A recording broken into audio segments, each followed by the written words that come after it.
Assalamualaikum warahmatullahi wabarakatuh. Salam sejahtera untuk kita semua. Semangat pagi. Apa kabar kalian? Insan cendekia yang luar biasa. Nah, kali ini kita akan belajar bersama tentang unsur-unsur dan struktur teks ceramah. Nah, anak-anak yang tercinta dan tersayang, kita akan belajar unsur-unsur dan struktur teks ceramah. Mari kita cari tahu perbedaan ketiga istilah yang berhubungan dengan pidato atau berbicara di depan umum. Yang pertama adalah ceramah, sambutan, dan khutbah.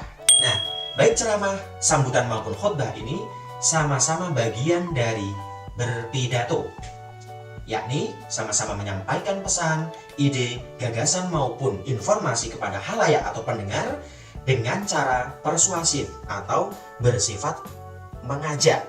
Akan tetapi, baik ceramah, sambutan maupun khutbah, ini yang membedakan adalah dari topiknya. Kemudian kita berlanjut ke unsur-unsur ceramah. Nah, ini ada 5 unsur-unsur ceramah. Yang pertama adalah penceramah. Penceramah ini adalah orang yang bertugas menyampaikan informasi kepada khalayak atau pendengar. Ini disebut penceramah. Kemudian ada pendengar. Pendengar ini adalah orang yang mendengarkan, bisa disebut audiens. Kemudian yang ketiga adalah materi. Materi ini merupakan bahan yang disampaikan atau informasi yang disampaikan oleh penceramah kepada khalayak. Kemudian yang keempat adalah media. Media ini alatnya, bisa melalui radio, melalui televisi, melalui internet, dan lain sebagainya. Kemudian yang terakhir unsur-unsur ceramah adalah metode ceramah. Metode adalah cara yang digunakan si penceramah untuk menyampaikan gagasannya. Kemudian, apa saja metode ceramah itu? Metode ceramah ada 4. Yang pertama adalah impromptu. Metode impromptu ini berarti secara spontan atau mendadak. Jadi ketika ada seseorang tiba-tiba disuruh untuk berceramah padahal itu tanpa persiapan, itu namanya metode impromptu. Kemudian yang kedua adalah metode menghafal. Metode menghafal ini berarti menggunakan persiapan untuk dihafalkan. Selanjutnya yang ketiga adalah metode naskah. Ini dengan cara membaca naskah full ya. Jadi dengan teks membaca. Kemudian metode ceramah yang terakhir adalah ekstemporan. Metode ekstemporan ini berarti menggunakan catatan kecil sebagai konsep supaya teratur atau terstruktur. Lanjut ke struktur teks ceramah. Struktur teks ceramah secara garis besar terdiri atas 3 bagian. Yang pertama adalah bagian pendahuluan. Bagian pendahuluan ini berisi pembuka dan pengantar. Di dalam pembuka ada salam. Misalnya, Assalamualaikum warahmatullahi wabarakatuh. Selamat pagi, salam sejahtera untuk kita semua, dan sebagainya. Kemudian di dalam pendahuluan yang kedua ada pengantar. Pengantar ini biasanya terdiri atas ungkapan rasa syukur dan ucapan terima kasih. Kemudian selanjutnya adalah bagian isi ceramah. Di dalam bagian isi ceramah ini terdiri atas inti dan gagasan. Jadi di dalam isi ceramah ini merupakan maksud dan tujuan atau hal yang disampaikan oleh si penceramah. Kemudian, struktur teks ceramah yang ketiga adalah penutup. Di bagian penutup ini terdiri atas simpulan, ucapan permintaan maaf, dan salam penutup.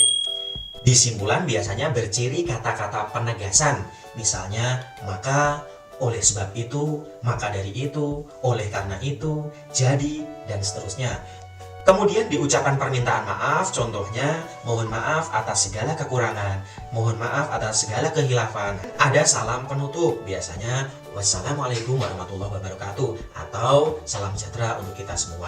Nah, itu merupakan struktur teks ceramah. Bagaimana, sampai di sini paham?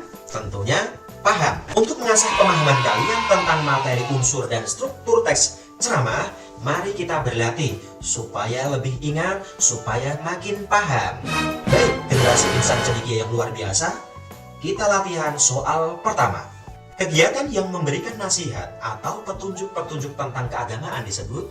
Nah, kalau kalian tadi menyimak pasti sudah jelas, gamblang. Jawabannya adalah apa? Mikir? Malah wasiat. Ceramah. Betul, jawabannya adalah C. Ceramah. Ya, kalau pidato ini secara umum ya, jadi berbicara secara umum, kurang tepat. Kalau wasiat jelas salah, ini wasiat malah pesan terakhir, malah honor nanti ya. Kalau laporan ini juga kurang tepat karena hasil melaporkan, tidak bersifat keagamaan, tidak berisi nasihat-nasihat petunjuk. Kalau wawancara jelas salah juga karena wawancara ini komunikasi lebih dari satu arah. Kalau ceramah ini komunikasi satu arah. Oke, kita berlanjut ke latihan nomor 2. Berikut ini adalah unsur-unsur ceramah kecuali. Nah, jadi yang tidak merupakan unsur-unsur ceramah. Masih ingat? Apa jawabannya? Betul sekali. Jawabannya adalah D. Mekanisme. Materi merupakan unsur ceramah, metode juga, pendengar apalagi, dan penceramah itu hal yang mutlak. Baik, kita berlanjut ke soal latihan nomor 3. Soal latihan nomor 3.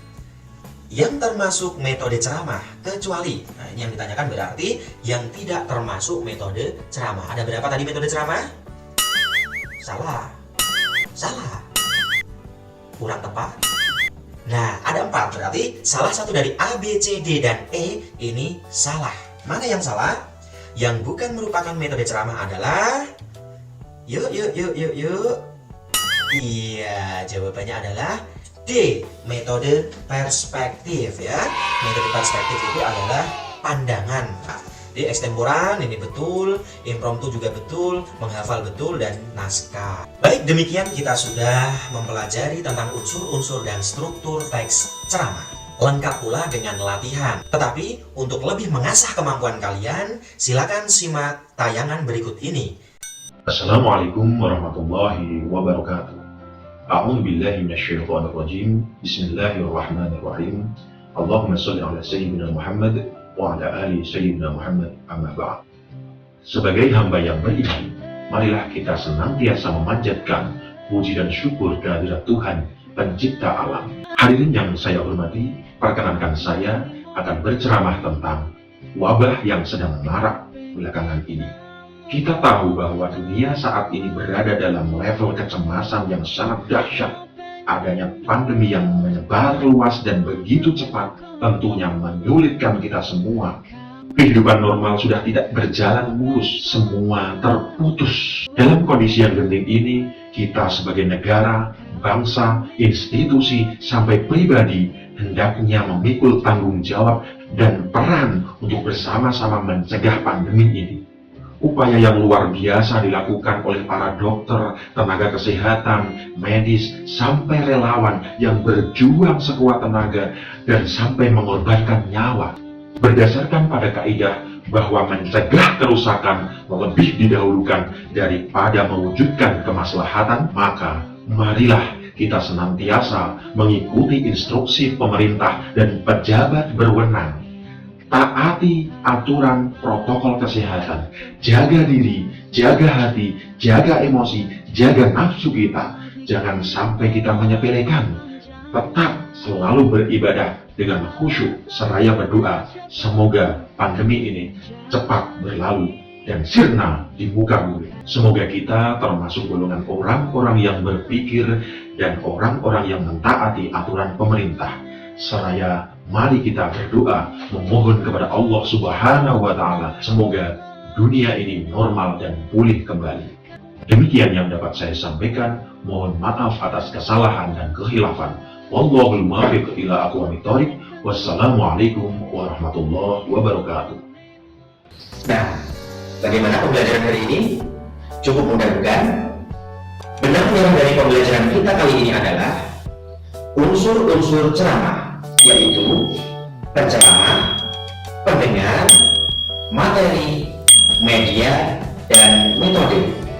Sedangkan struktur ceramah, pendahuluan, isi, dan penutup. Baik anak-anak, demikian pembelajaran hari ini. Semoga bermanfaat untuk kita semua. Jangan lupa terus belajar dan berkarya di rumah saja. Salam hangat untuk kalian, insan cendekia. Wassalamualaikum warahmatullahi wabarakatuh.